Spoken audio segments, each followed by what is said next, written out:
Ibu yang dirahmati Allah.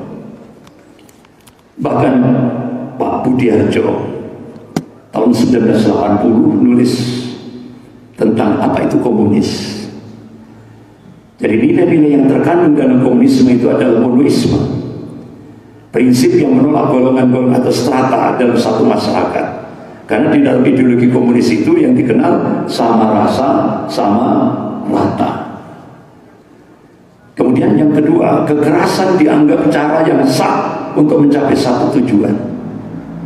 Jadi menghalalkan cara, segala macam cara. Kira-kira sudah dipraktekkan atau belum? Sudah. Semua alat negara, polisi, tentara, birokrasi, media massa, intelektual, perundang-undangan digunakan untuk mewujudkan tujuan komunisme. Bapak-bapak, ibu-ibu yang dirahmati Allah. Jadi sekarang ini gerakan peminggiran agama dan penggelapan sejarah semakin masif.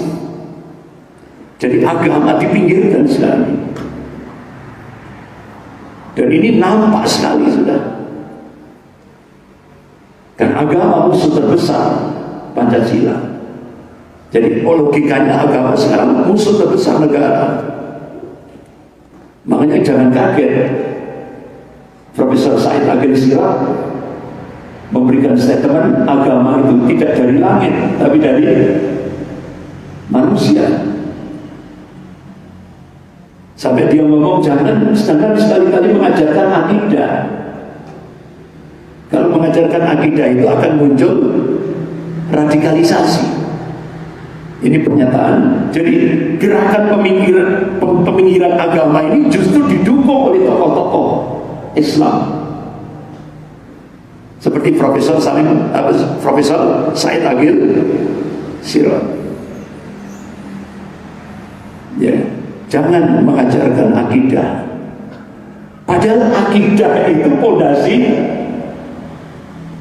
agama kita itu akidah. Nah kalau sudah akidahnya dihilangkan, habis sudah. Bapak-bapak, ibu-ibu yang dirahmati Allah.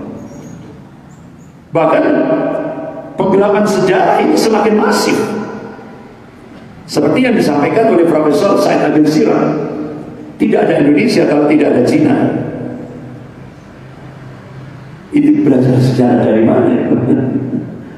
Jadi kalau kita kembali buka sejarah, yang pertama kali mendukung kemerdekaan Republik Indonesia 1 tahun sebelum Indonesia merdeka tahun 1944 itu bukan Cina, tapi Mufti Palestina Syekh Muhammad Amin Al-Husaini. Kemudian Syekh Hasan Al-Banna rahimahullah dari Mesir, baru negara-negara Arab. Tidak ada itu sejarahnya Cina mendukung kemerdekaan Republik Indonesia, tidak ada. Tapi menurut Profesor Said Agil Siraj, sekarang tidak ada Indonesia kalau tidak ada Cina. Jadi sejarah digelapkan. Nah ketika kita telisik, ternyata beliau dapat min angklopi min fulus dari dubes Cina 100 juta rupiah. Makanya beliau berani ngomong seperti itu. Bahkan yang cukup mengagetkan bapak-bapak ibu yang dirahmati Allah, di Taman Mini Indonesia Indah itu dibangun monumen Laskar Cina Po Antui. Nah yang meresmikan Mendagri Pak Cahyo Kumolo. Jadi pada saat tanda tangan itu 9 naga semua mendampingi, mengitari beliau, termasuk Tommy Winata. Nah ketika pidato Mendagri pidato dengan peresmian monumen Laskar Cina Po Antui, ini mengingatkan siapa leluhur bangsa Indonesia. Jadi kata Pak Cahyo Kumolo, leluhur bangsa Indonesia itu Cina. Benar nggak kira-kira? Itu pakar-pakar sejarah di Jakarta, termasuk Pak Ridwan Saidi, budayawan Betawi itu, marah itu. Ini Mendagri ini belajar sejarah dari mana? Kok leluhur bangsa Indonesia Cina? Astaga. Astagfirullah, kita ini udah sawo mateng, kulit kita itu sawo mateng, kok dipaksa jadi putih dan mata sipit. Jadi ini penggelapan sejarah, ya, sudah mulai masif sekali. Bapak-bapak, ibu-ibu yang dirahmati Allah. Kemudian inilah yang menjadi momok umat Islam sampai hari ini, yaitu stigma radikal. Jadi stigma radikal. Jadi stigma radikal ini hanya hantu yang diciptakan untuk menjadikan umat Islam itu musuh nomor satu. Ini proyek dari Cina. Stigma radikal ini proyek dari Cina. Kan dulu sudah pernah saya sampaikan, tahun 1986 Partai Komunis Cina mengadakan kongres. Waktu itu pokok pembahasan Indonesia, keluarlah rekomendasi. Jadi 3 hambatan Cina untuk mencengkeram Indonesia. Hambatan pertama, regulasi dan doktrin anti komunis, TAP MPRS nomor 25 tahun 66. Kemudian yang hambatan yang kedua, positioning Pancasila sebagai musuh komunis. Kemudian hambatan yang ketiga, sikap anti komunis umat Islam se-Indonesia masih solid. Nah ternyata tiga hambatan ini, Bapak-bapak Ibu yang dirahmati Allah, hambatan yang pertama dijebol dengan rancangan undang-undang HIP. Hambatan kedua dijebol dengan rancangan undang-undang Omnibus Law. Hambatan ketiga lewat stigma radikal dan gerakan adu domba. DP-nya sudah diterima itu 1,5 triliun. Berapa biaya yang disiapkan untuk adu domba sesama umat Islam di Indonesia? 20 triliun. Di samping stigma radikal.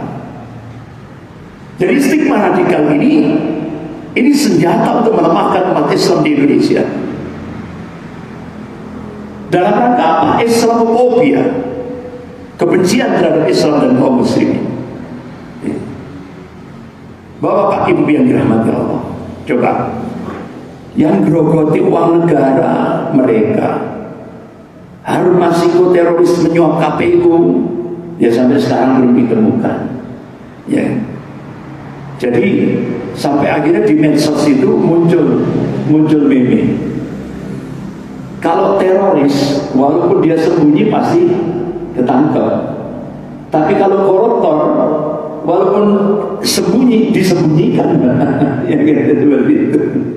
Jadi seperti itu. Juliari Batubara yang merampok bansos COVID-19, yang begitu juga Jiwasraya, Asabri dan banyak sekali, ya. Tapi anehnya yang dituduh radikal, yang dituduh teroris adalah umat Islam. Kenapa kok tidak mereka? Gitu. Yang menghancurkan negara mereka. Tapi yang dituduh radikal dan teroris umat Islam. Jadi ini maling teriak maling. Jadi bapak-bapak ibu yang dirahmati Allah, gerakan Islamophobia dan peran media ini begitu masif sekali. Jadi media itu adalah alat untuk mengendalikan informasi, membangun opini, mempengaruhi massa, menggerakkan massa, kemudian menjatuhkan musuh. Jadi media memiliki peran penting dalam pertarungan ideologi. Musuh-musuh Islam tidak hanya melancarkan perang melalui fisik terhadap kaum muslimin, tapi mereka juga melancarkan perang melalui media. Mereka menyebarkan propaganda untuk menyesatkan opini masyarakat dalam rangka mendiskreditkan Islam dan kaum muslimin.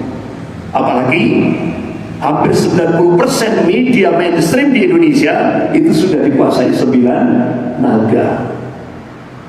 Sehingga akhirnya terus mereka melakukan gerakan Islamophobia ini. Bapak Ibu yang dirahmati Allah, tujuannya apa?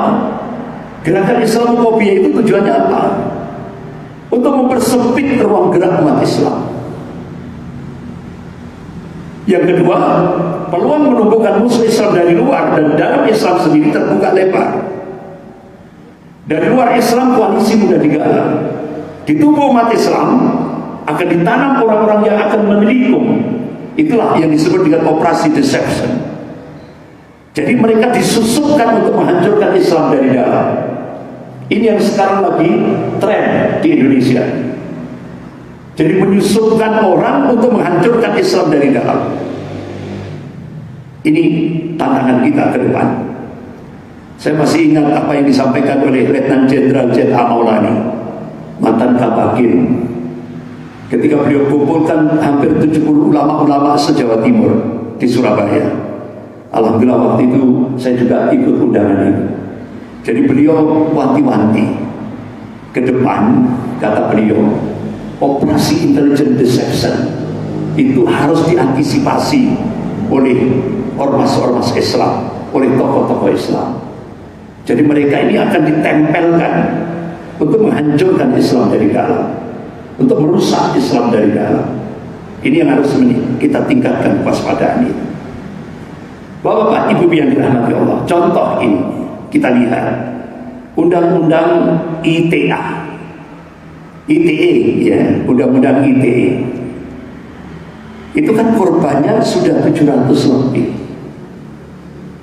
yang masuk penjara. Termasuk kalau di Jawa Timur ini ada dari pesantren Darullah di Raji Pasuruan, ketika dia buat meme langsung ditangkap Polda Jatim, masuk penjara. Hampir korbannya hampir 700 lebih. Nah begitu sudah 700 lebih ini kan sudah istilahnya sudah sesuai dengan harapan. Akhirnya apa yang terjadi? Senjata makan tuan. Abu Janda mengeluarkan statement Islam arogan. Jadi ini senjata makan tuan. Akhirnya begitu Abu Janda keceplosan seperti itu, langsung Presiden minta kepada DPR RI untuk merevisi Undang-Undang ITE supaya tidak mengenai Abu Janda.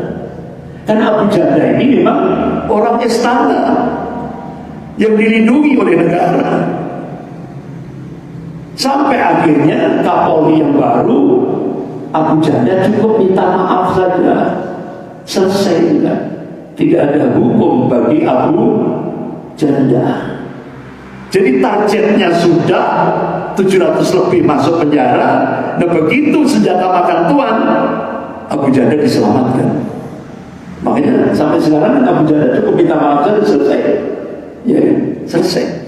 Jadi hukum itu hanya untuk ini, untuk oposisi itu, tidak untuk Abu Janda. Makanya sampai sekarang selamat, Pak.